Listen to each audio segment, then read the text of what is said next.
নবনীরদনিন্দিত কান্তিধারম রসসাগর নাগর ভূপবরং। हरे कृष्णा, दंडवत प्रणाम। हम लोग श्रीमद् भागवतम के अष्टम स्कंद में हैं।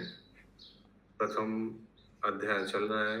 आज हम लोग दशम श्लोक से प्रारंभ करेंगे। सब दोहराइए दशम श्लोक। आत्मवास्यम इदम विश्वम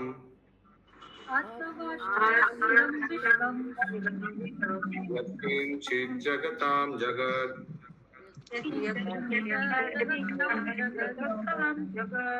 येन त्वक्तेन भुञ्जिता मा गृधा कस्य स्विद्धनम्। 10 नंबर श्लोक पढ़कर कौन सा श्लोक याद आ रहा है आप लोगों को? प्रभु जी, जो अभी ईशोपनिषद का कौन सा? ईशावास्यम इदम सर्वम। बाकी सब सेम है। अनुवाद। इस ब्रह्मांड में पूर्ण पुरुषोत्तम भगवान परमात्मा रूप में सर्वत्र जहाँ कहीं भी चर तथा अचर प्राणी हैं विद्यमान हैं। अतएव मनुष्य उतना ही स्वीकार करे जितना उसके लिए नियत किया गया है। उसे पराये धन में हस्तक्षेप करने की इच्छा नहीं करनी चाहिए। एकदम डिटो श्लोक। तात्पर्य। स्वयंभू मनु श्री भगवान की दिव्य स्थिति बतलाकर अपने पुत्रों तथा पोत्रों को अब उपदेश दे रही हैं कि ब्रह्मांड की सारी संपत्ति पूर्ण पुरुषोत्तम भगवान की है। मनु का यह उपदेश न केवल अपने पुत्रों पोत्रों के लिए है अपितु सारे मानव समाज के लिए है।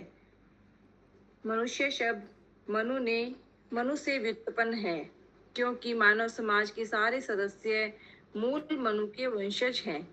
श्रीमद् भगवत गीता 4.1 में भी मनु का उल्लेख है जहाँ श्री भगवान कहते हैं इमं विवस्वते योगम प्रोक्तवान अहम व्ययम विवस्वान मनवे प्राह मुनिरिक्ष्वा कवे अब्रवीत। मुनिर है या मनुर है? मनु। मैंने इस अविनाशी योग विज्ञान की शिक्षा सूर्य देव विवस्वान को दी और विवस्वान ने इसे मनुष्य जाति के पिता मनु को बतलाया। फिर मनु ने आगे इसे इक्ष्वाकु को बतलाया। स्वयंभू मनु तथा विवस्वत मनु का उत्तरदायित्व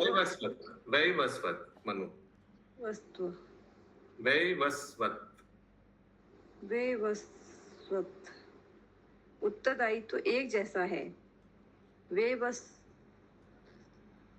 वैवस्वत मनु सूर्य देव विवस्वान से उत्पन्न हुए हैं जिनका पुत्र इक्ष्वाकु पृथ्वी का राजा हुआ। चूंकि मनु मानवता के आदि पिता समझे जाते हैं अतएव मानव समाज को चाहिए कि उनके उपदेशों का पालन करे। स्वयंभू मनु उपदेश देते हैं कि जो कुछ भी आध्यात्मिक जगत तथा इस भौतिक में विद्यमान है वह पूर्ण पुरुषोत्तम भगवान की संपत्ति है जो सर्वत्र परम चेतना के रूप में उपस्थित है। जैसा कि श्रीमद् भगवत गीता 13.3 में पुष्टि हुई है क्षेत्रज्ञं चापि मां विद्धि सर्व क्षेत्रेषु भारता। प्रत्येक क्षेत्र में अर्थात प्रत्येक शरीर में परमेश्वर परमात्मा के रूप में उपस्थित हैं।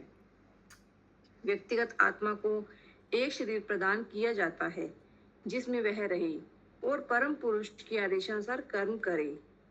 अतएव परमात्मा भी प्रत्येक शरीर में उपस्थित रहते हैं। हमें यह नहीं सोचना चाहिए कि हम स्वतंत्र हैं, प्रत्युत हमें यह समझना चाहिए कि हमें पूर्ण पुरुषोत्तम भगवान की कुल संपत्ति का एक अंश दिया गया है।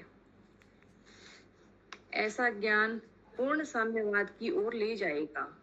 साम्यवादी अपने अपने राष्ट्रों को लेकर सोचते हैं किंतु यहाँ पर जिस आध्यात्मिक साम्यवाद का उपदेश दिया गया है वह राष्ट्रव्यापी नहीं अपितु संपूर्ण ब्रह्मांड के निमित्त है।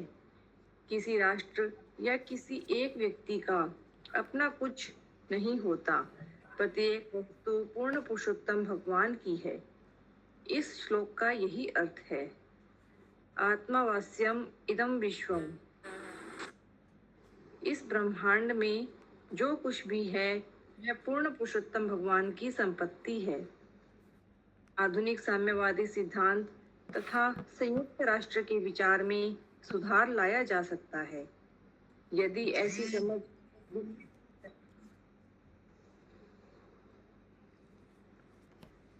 ऐसी समझ विकसित की जाए कि हर वस्तु श्री भगवान की संपत्ति है, श्री भगवान हमारी बुद्धि की उपज नहीं है, प्रत्युत श्री भगवान ने हमें उत्पन्न किया है। आत्मवास्यम इदम विश्वम, ईशावास्यम इदम सर्वम। यह वैश्विक साम्यवाद जगत की सारी समस्याएं हल कर सकता है। मनुष्य को वैदिक साहित्य से यह सीखना चाहिए कि मनुष्य का शरीर भी उसकी संपत्ति नहीं है। यह तो उसे उसके कर्मों के अनुसार दिया गया है। कर्मणा देव नेत्रेण जंतुर्देहो पपते। 84 लाख योनियों के विभिन्न शरीर यंत्र हैं जो प्रत्येक व्यक्तिगत जीव को दिए गए हैं। इसकी पुष्टि श्रीमद् भगवत गीता 18.61 में की गई है। ईश्वरः सर्वभूतानां हृदये अर्जुन तिष्ठति। हृद्देशे अर्जुन तिष्ठति। हृद्देशे अर्जुन तिष्ठति। भ्रामयन् सर्वभूतानि यन्त्रारूढानि मायया।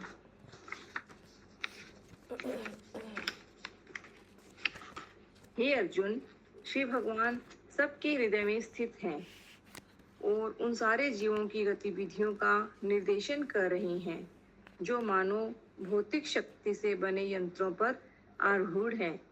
श्री भगवान परमात्मा के रूप में हर एक व्यक्ति के हृदय में स्थित रहते हैं और प्रत्येक जीव की इच्छाओं का अवलोकन करते रहते हैं। श्री भगवान इतने दयालु हैं कि वे जीव को उपयुक्त शरीरों में नाना प्रकार की इच्छाओं का भोग करने का अवसर प्रदान करते हैं। ये शरीर मात्र मशीन यंत्र जैसे हैं। यंत्रारूढ़ानि मायया। ये यंत्र बहिरंगी शक्ति के भौतिक अवयवों से बनाए जाते हैं और इस प्रकार जीव अपनी अपनी इच्छाओं के अनुसार सुख या दुख भोगते हैं। यह अवसर परमात्मा द्वारा प्रदान किया जाता है।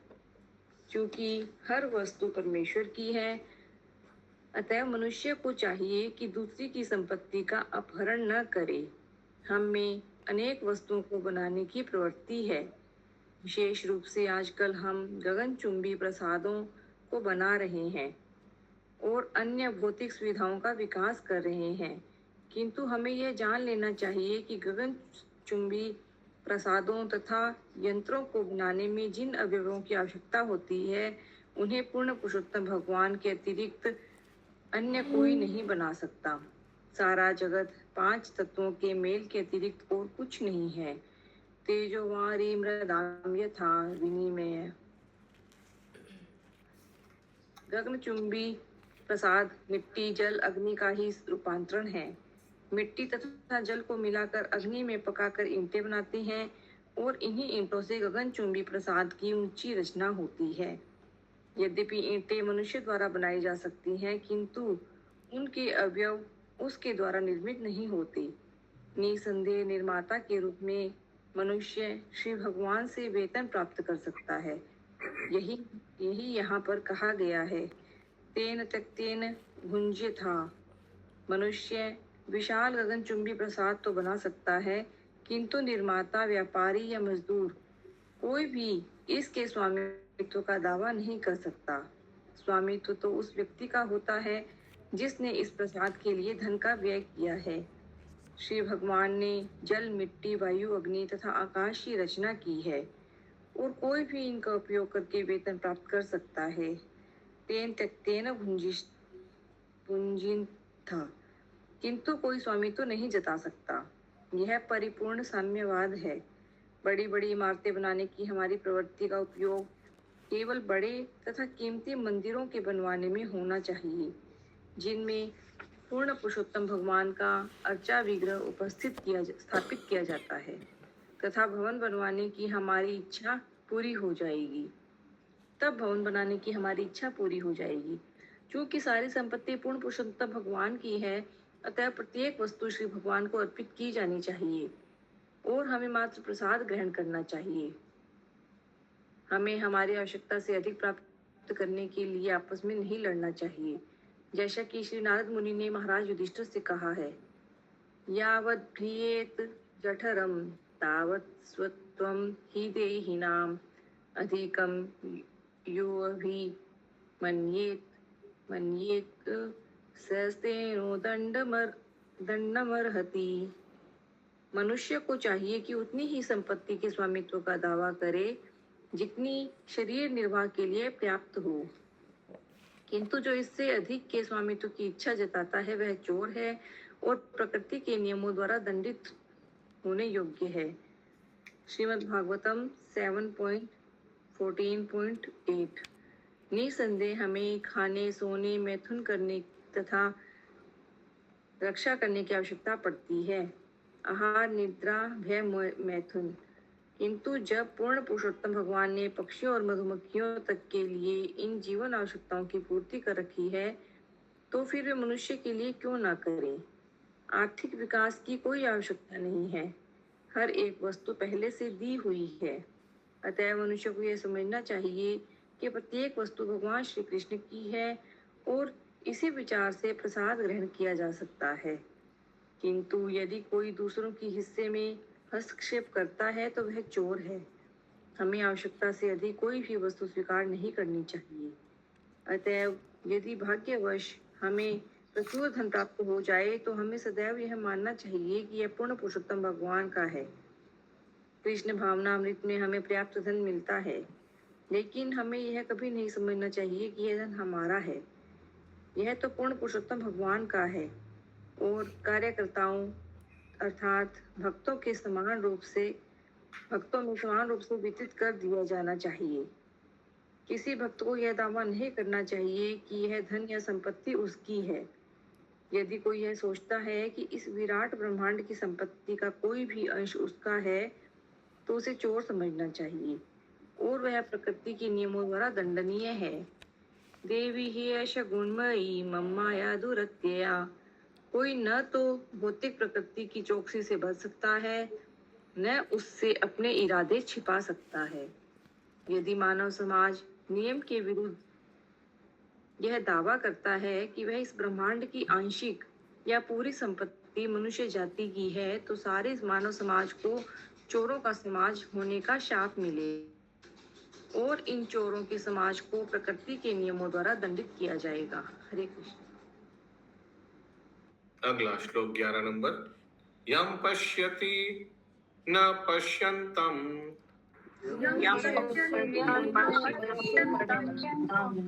चक्षुर्यस्य न दृश्यते अम्भूतनिलयं देवं वर्णम् उपधावत।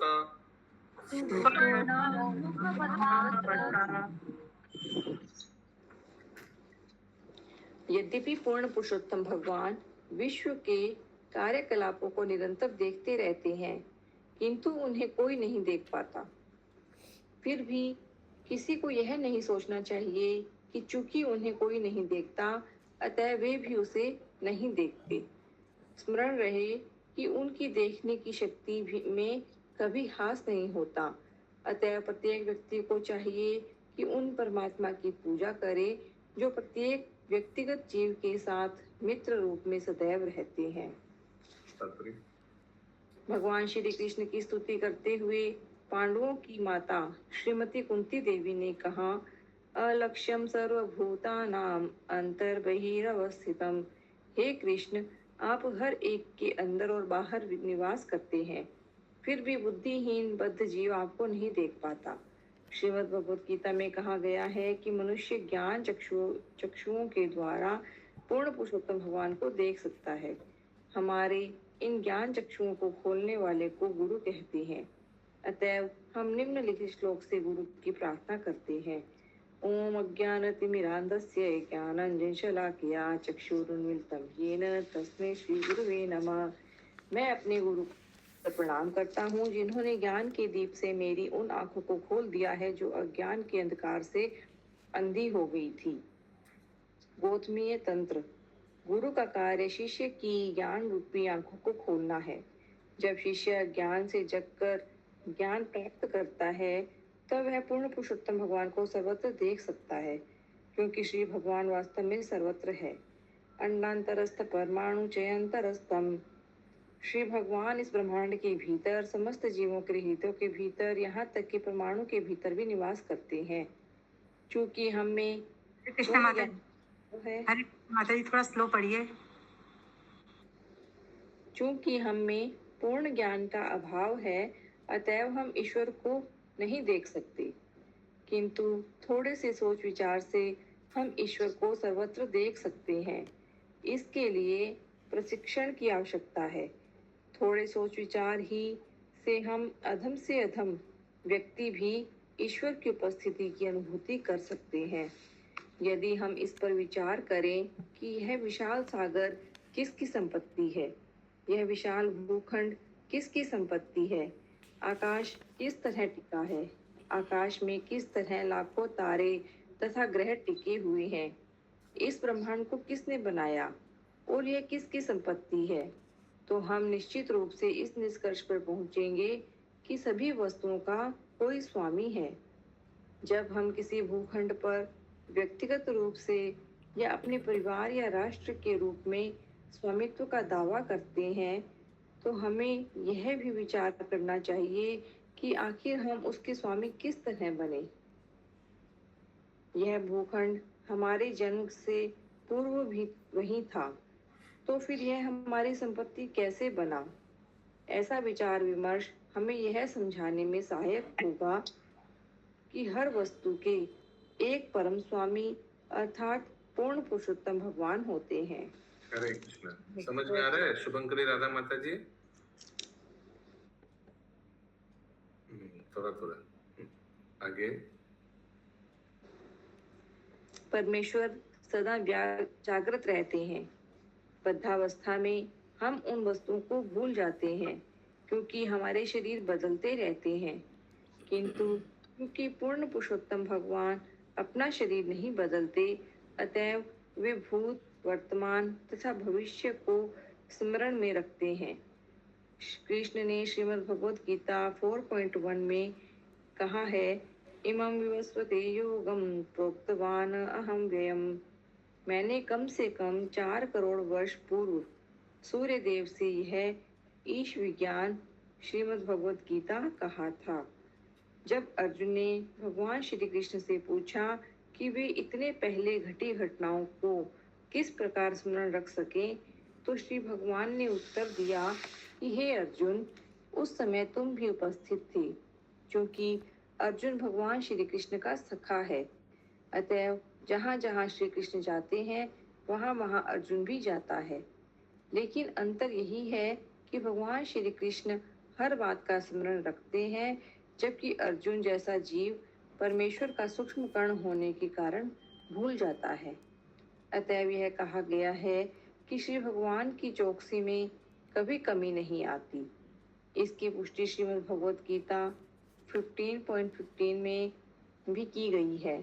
सर्वस्य चाहम हृदि सन्निविष्टो मत स्मृतिर्ज्ञानम अपोहनम च।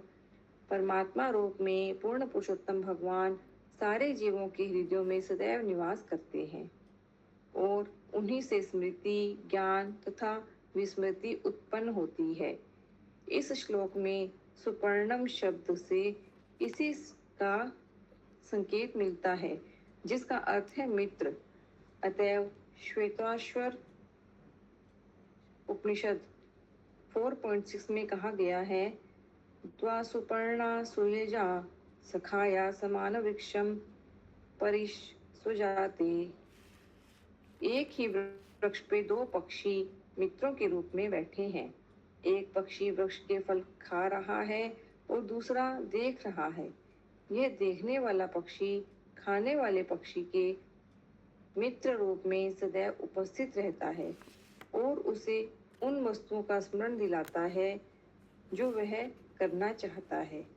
इस प्रकार यदि हम दैनिक मामलों में पूर्ण पुरुषोत्तम भगवान पर विचार करें तो हम उन्हें देख सकते हैं या कम से कम उनकी उपस्थिति की अनुभूति सर्वत्र कर सकते हैं। हरे कृष्ण प्रभु जी, पक्षी वाला क्या एग्जाम्पल है? हाँ, तो ये दो पक्षी एक वृक्ष की डाल में बैठा हुआ है। पहला वाला पक्षी को परमात्मा और दूसरे वाला पक्षी आत्मा ऐसे बोला गया है। उदाहरण है, एनालॉजी है। सो दूसरे वाला जो पक्षी है आत्मा, वो फल खाने में व्यस्त है, यानी फल भोग करने में व्यस्त है। और पहला वाला पक्षी जो परमात्मा है वो वेट कर रहा है कब ये दूसरा वाला पक्षी भोग वृत्ति त्याग करे और हमारी ओर यानी भक्ति की ओर मुड़े। ठीक है? ठीक है। चक्षुर्यस्य न रिष्यति शब्दों का भावार्थ यह है कि यद्यपि हम उन्हें देख नहीं सकते, किंतु इसका अर्थ यह नहीं है कि वे हमें नहीं देख सकते। न ही जब विराट विश्व का संहार होता है तो वे मरते हैं। इस प्रसंग में उदाहरण दिया जाता है कि जब सूर्य रहता है तो सूर्य प्रकाश रहता है, किंतु जब सूर्य नहीं रहता तो हम सूर्य को नहीं देख सकते। एक मिनट।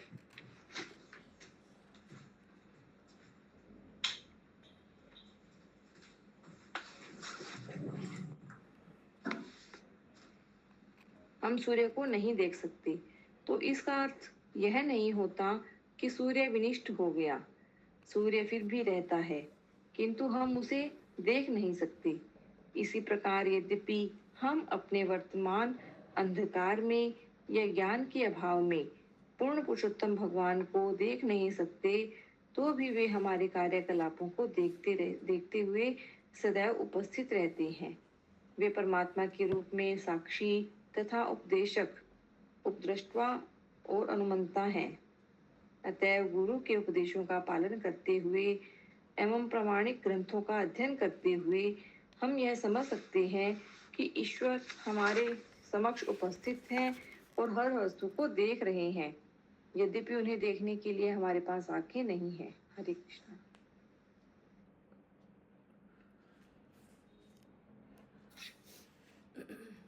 अगला श्लोक 12 नंबर।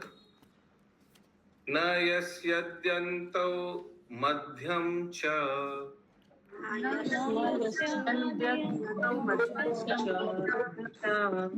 स्वपारोऽनन्तरं बहिः विश्वस्य मुनि यद्यस्मात्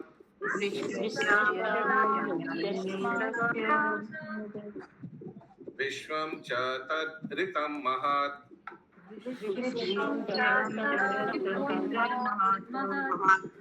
अनुवाद। पूर्ण पुरुषोत्तम भगवान का न तो आदि है, न अंत, न मध्य, न ही वे किसी व्यक्ति विशेष या राष्ट्र के हैं। उनका न भीतर है न बाहर। इस भौतिक जगत में देखने वाले सारे द्वंद्व यथा आदि तथा अंत, मेरा और उनका, उन परम पुरुष के व्यक्तित्व में अनुपस्थित है।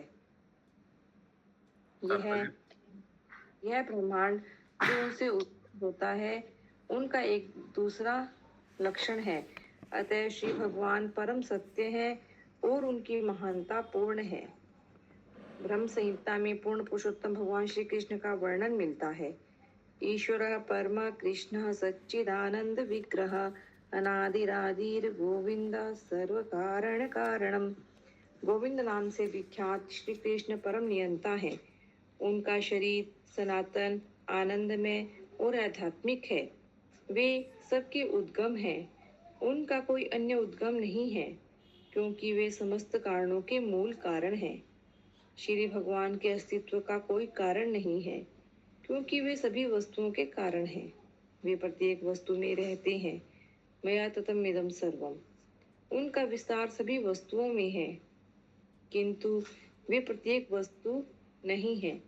वे अचिंत्य भेदा भेद है, अर्थात एक साथ एक तथा भिन्न है। इसी की व्याख्या इस श्लोक में हुई है। भौतिक दशा में आदि, मध्य तथा अंत की अवधारणा रहती है, लेकिन पूर्ण पुरुषोत्तम भगवान में ऐसा कुछ नहीं होता। उनका ब्रह्मांडीय स्वरूप वही विराट रूप है जो श्रीमद् भगवत गीता में अर्जुन को प्रदर्शित किया गया था। अतः उनके सर्वत्र तथा सदैव विद्यमान रहने के कारण वे परम सत्य और महानतम हैं। उनकी महानता पूर्ण है। ईश्वर महान है, किंतु वे किस तरह महान है इसकी व्याख्या यहाँ की गई है। हरे कृष्ण। आज का अंतिम श्लोक 13 नंबर। सविश्वकाय पुरहूत ईश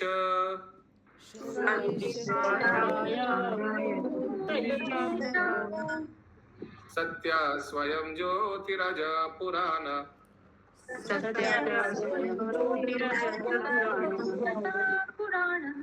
सत्यस्य जन्मादजमात्मसत्य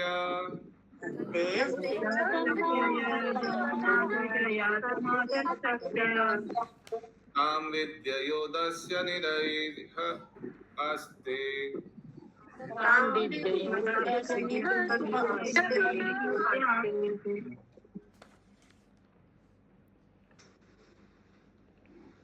यह समग्र प्रकट विश्व परम सत्य श्री भगवान का शरीर है, जिनके लाखों नाम हैं और अनंत शक्तियां हैं। वे आत्म तेजों में अजन्मा तथा परिवर्तन रहित हैं। वे प्रत्येक वस्तु के आदि हैं, किंतु स्वयं उनका कोई आदि नहीं है। चूंकि उन्होंने अपनी बहिरंगी शक्ति से इस विराट रूप की सृष्टि की है, अतएव यह ब्रह्मांड उनके द्वारा उत्पन्न, पालित तथा ध्वसित प्रतीत होता है। फिर भी वे अपनी आध्यात्मिक शक्ति में निष्क्रिय रहते हैं और भौतिक शक्ति के कार्यकलाप उनका स्पर्श तक नहीं कर पाते। श्री चैतन्य महाप्रभु ने अपने शिक्षाष्टकम में कहा है, नाम नामकारी बहुधा निज सर्वशक्ति। पूर्ण पुरुषोत्तम भगवान के अनेक नाम हैं, जो परम पुरुष से अभिन्न है। यही ऐसा बोलने से ना लोग सोचेगा ये ऐसे ही बोलना है। ये शिक्षाष्टक में महाप्रभु ऐसे बोला है क्या? नाम नाम करो बहुधा निज सर्वशक्ति। आप मॉर्निंग वाला क्लास अटेंड नहीं कर रहे क्या? थोड़ी देर कर पाती हूँ प्रभु जी। तो कैसा ये उच्चारण होना चाहिए शिक्षाष्टकम का? नाम नाम का हरि बहुदान। अब ये पढ़ रही बोलिए विनी माता जी। नाम नाम हरि बहुधा निज सर्वशक्ति। नाम नामकारी बहुधा निज सर्वशक्ति। ठीक है, ये ट्यून होना चाहिए। ये इसलिए ट्यून पकड़ा देते हैं क्योंकि नहीं तो इतना अलग अलग तरीका का ट्यून है, कौन किस में फिट होगा वो भूल जाते लोग। आगे।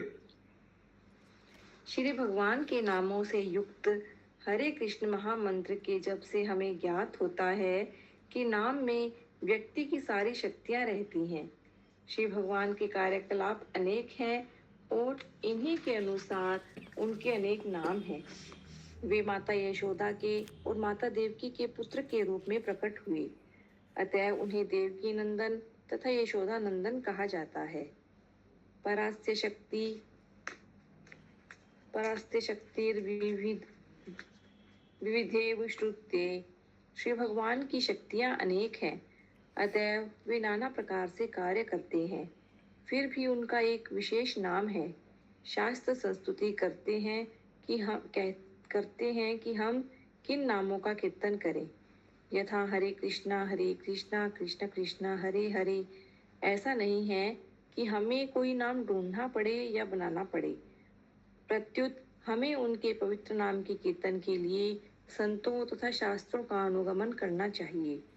यद्यपि भौतिक तथा आध्यात्मिक दोनों शक्तियाँ श्री भगवान की होती हैं, किंतु जब हम भौतिक शक्ति में रहते हैं तब तक श्री भगवान को समझ पाना असंभव है, किंतु जब हम आध्यात्मिक शक्ति पर आते हैं तब इन्हें जानना अत्यंत सरल हो जाता है। जैसा कि श्रीमद् भागवतम 1.7.23 में कहा गया है, मायम व्युदस्य चिच्चक्त्या केवले स्थित आत्मनि। यद्यपि बहिरंगी शक्ति श्री भगवान की होती है, किंतु बहिरंगी शक्ति में रहकर मम माया दुर्त्या श्री भगवान को समझ पाना मनुष्य के लिए अत्यंत कठिन है, किंतु आध्यात्मिक शक्ति के प्राप्त होते ही मनुष्य उन्हें समझ सकता है। इसीलिए श्रीमद् भगवद गीता 18.55 में कहा गया है, भक्त्या मामभिजानाति यावान यश्चस्मि तत्वता। जो वास्तव में पूर्ण पुरुषोत्तम भगवान को जानना चाहता है उसे भक्ति पद या कृष्ण भावनामृत ग्रहण करना होगा। इस भक्ति में विविध क्रियाएं सम्मिलित होती हैं। श्रवणम कीर्तनम विष्णु स्मरणम पाद सेवनम अर्चनम वंदनम दास्यम साख्या आत्मनिवेदनम। और श्री भगवान को समझने के लिए मनुष्य को यह भक्ति मार्ग ग्रहण करना चाहिए। यद्यपि विश्व के लोग ईश्वर को भूल चुके हैं और वे यह भी कह सकते हैं कि ईश्वर मर चुका है, किंतु यह वस्तु स्थिति नहीं है। कृष्ण भावनामृत आंदोलन ग्रहण करने पर मनुष्य ईश्वर को समझ सकता है और इस प्रकार सुखी बन सकता है। हरे कृष्णा। ग्रंथराज श्री भागवतम श्रीमद् भागवतम की जय। श्रील प्रभुपाद की जय।